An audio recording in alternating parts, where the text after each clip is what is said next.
Okay, magandang araw sa ating lahat. Ngayon tutuloy ko lang yung tutorial ng paggawa ng logo ng Horacio de la Costa High School. This time, tuturo ko rito yung pag-create ng text. Itong text na nakapaikot doon sa logo. Okay? So, dito ay makikita natin merong iba't ibang paraan kung paano natin nilalagay yung text para umikot siya doon sa prepared natin na circular shape. Okay?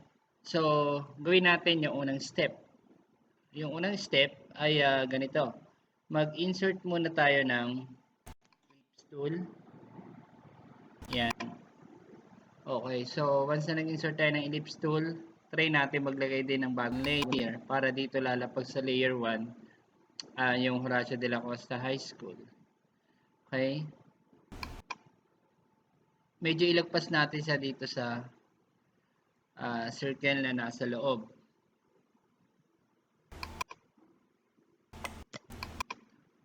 Control T para ma-resize natin itong path. Yan, medyo nakalagpas tayo ng konti. Yan, siguro okay na to.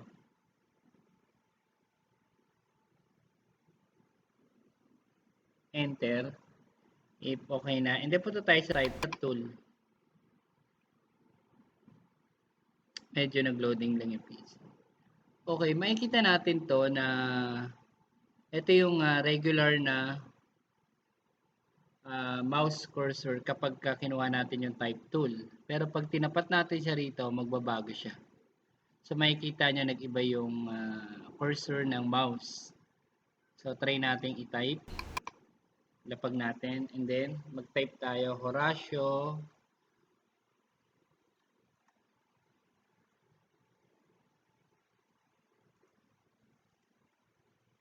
yan. So after natin ma-type yung text, i-control A natin para ma-select yung lahat ng character na nilagay natin and then adjust natin yung size. So kayo na magtansya kung gaano kalaki yung gusto nyo gamitin na text. Okay? Ayan. Try natin muna na palabuin ito para medyo makita natin ginagawa natin. Okay? So nakita na natin, 'di ba? Binawasan lang natin yung opacity ng logo na kinokopya natin. And then balik tayo dito sa layer. So and then try natin itong ikot. So konti pa until makita natin yung niya, yung sentro. Ayan. So nakita natin na nakasentro na siya. Pwede natin siyang i-adjust pa ng konti. Yung size niya, pwede natin pang dagdag, medyo maliit pa. 36, make it 38. Okay, ganun pa rin. 38, make it 40. Yan. Siguro okay na yung 40. So yan na yung size natin, 40. Control T tayo ulit. Medyo ipaling lang natin ng konti sa kaliwa until makita natin yung center. Konti pa. Ayan, siguro okay na yan.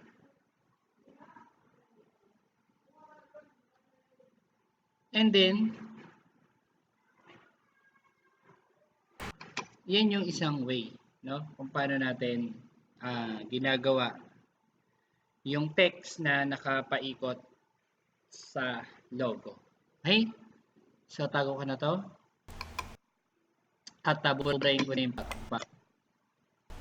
Pakikita ko ngayon yung pangalawang way kung paano tayo gagawa ng isa pang paikot na text sa logo.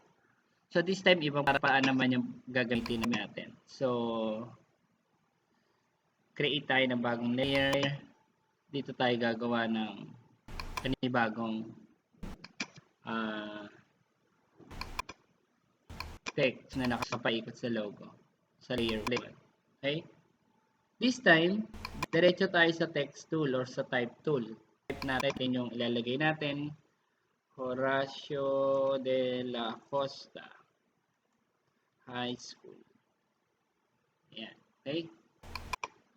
So, check natin yung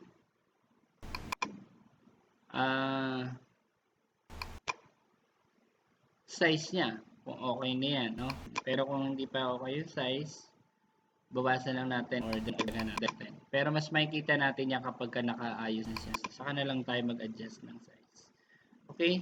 So, sa type tool, kailangan nakaselect yung type tool.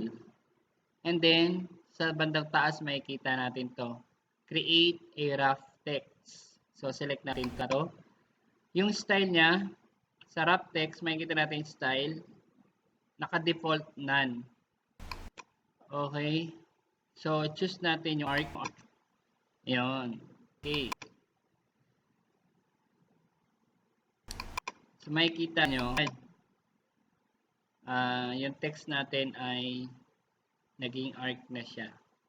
So, pag hindi pa okay, hindi pa nakalapat, adjust na lang natin dito. Okay? Until makita natin yung text ay nakalapat na. So, dito sa pagkakataong ito, parang napakalaki niya. Diba? So, ang gawin natin dyan is Control T. Hold the shift. Ayan. Makikita nyo parang umu-okay na siya. Diba? Enter. If we want naman na nasa ilalim yung text, pupunta lang tayo sa kabila. Negative. So, dapat negative para nasa ilalim yung bend niya. Okay. Yan, ganyan. Control T ulit. Adjust natin yung size. And then, yan. Lagay natin sa ilalim. Yan. Ano ba nakalagay? Horace, Caloocan City, 2008. Baguhin na lang din natin ito. Para magaya natin yan nasa logo. Yan. Caloocan City 2008 Metro Manila. Ayan. Okay. So, makikita nyo almost nasa place na siya. Ang gawin na lang natin dyan is i-adjust ulit yung kanyang bend. Bawas lang tayo. Yun. Okay? Okay? And then yung 2008, if we want na mas malaki siya ng konti, adjust natin siya sa size. Yun, di ba? So, okay na siya.